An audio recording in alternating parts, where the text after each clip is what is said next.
Մարզային ակտիվ ու ստեղծարար երիտասարդները կրկին Երևանում են։ Արդեն 4-րդ տարին հզոր համայնք նախաձեռնությունը հարթակ է տրամադրում կրթության և մյուս ոլորտների 150 փորձագետի, գործարարի ու նոր սերնդի միջև երկխոսության համար։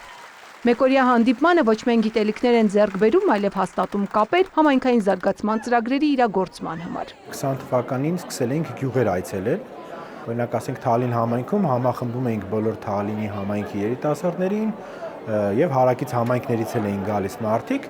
ու հետո տենց այլ համայնքում իրականացրեցինք ու միտք ծագեց, որ մեկ օր Երևանում հավաքենք նաեւ այլ համայնքներից, օրինակ Տավուշից, Սյունիքից։ Նախորդ 3 հզոր համայնքներն արդեն արդյունք են տվել։ Նելին Գեղարքունիքի Արծվանիստից է։ Ասում է, համայնքի զարգացումը բերում է երկրի զարգացմանը։ Այս տարիների ծանոթություններն ու գիտելիքները գործի է դրել ու գյուղի կյանքը ակտիվացրել։ Այդ միջոցառումների ժամանակ էլի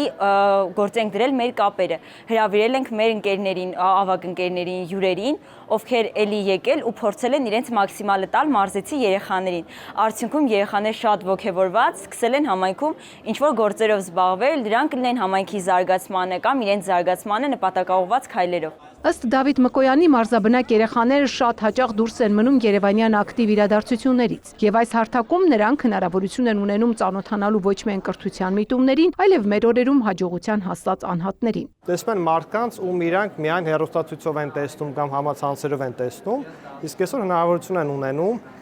գան այդ մարդկանց տեսնեն, շոշափեն, հարցեր տան, հասկանան իրանք ոնց են սկսել իրան ճանապարհը, ինչ սխալներ են արել, որ իրանք չկրկնեն, եւ երեխաները շատ են ոգևորվում դրանից, տեսնելով, որ շատ իրենց պատկերացած հաջողած մարդիկ սիրով պատրաստ են իրենց փորձն ու գիտելիքը փոխանցել հաջորդ սերունդին, ինչը շատ կարևոր է նոր սերունդին էլ ավելի առաջ տանելու համար։ Ինքնաճանաչման, անձնային աճի, մշակույթի, մասնագիտական կողմնորոշման, մեդիա գրագիտության ու շատ այլ կարևոր թեմաներով զեկույցներ լսելուց հետո ազատ շփման ընթացքում խոսնակներից ստանում են հետաքրքրող բոլոր հարցերի պատասխանները, վախերի հաղթահարումից մինչև դժվար իրավիճակներից դուրս գալու վերաբերյալ։ Կրթության մասին ենք միշտ զրուցում երեխաների հետ, կրթության կարևորության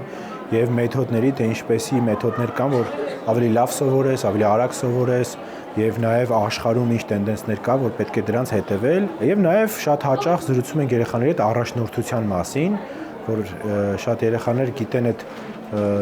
ունակությունը, տաղանդը ունեն, բայց ուշադրություն չդարձնելու արդյունքում հետագայում մասնագիտությունը սխալ են ընտրում եւ մեծ հաջողություններ չեն գրանցում։ Եվ կարևորելով շարունակական ինքնակրթությունն ու զարգացումը սեփական ուժերին հավատալը, խոսնակները երիտասարդությանը հորդորում են։ Ես ինքս շատ եմ սիրում գրքեր կարդալ եւ նաեւ խրախուսում եմ մյուսներին, որովհետեւ գրքերի մեջ տարիներով կուտակված փորձ եւ գիտելիք կա։ Իսկ այսօրվա իրականության մեջ առաջ գնալու համար պետք է օգտվել ուրիշների կուտակած փորձից եւ գիտելիքից եւ խրախուսում չվախենալ սխալվելուց։ Հաճախ հասարակությունում շատ է փորձվում ճնշվել, կանխվել սխալը, ինչ անխուսափելի է առաջ գնալու համար, մեծ բաներ անելու համար։ Միջոցառումից հետո նախաձեռնության հարթակներով երիտասարդները շփվում են եւ համատեղ նախագծեր իրականացնում, խոսնակներից էլ մենթոր ընտրում։ Ունեմ շատ ընկերներ տարբեր մարզերից, ստացել եմ նոր գիտելիքներ, ամեն անգամ մոտիվացնում եմ եւ մոտիվացվում եմ,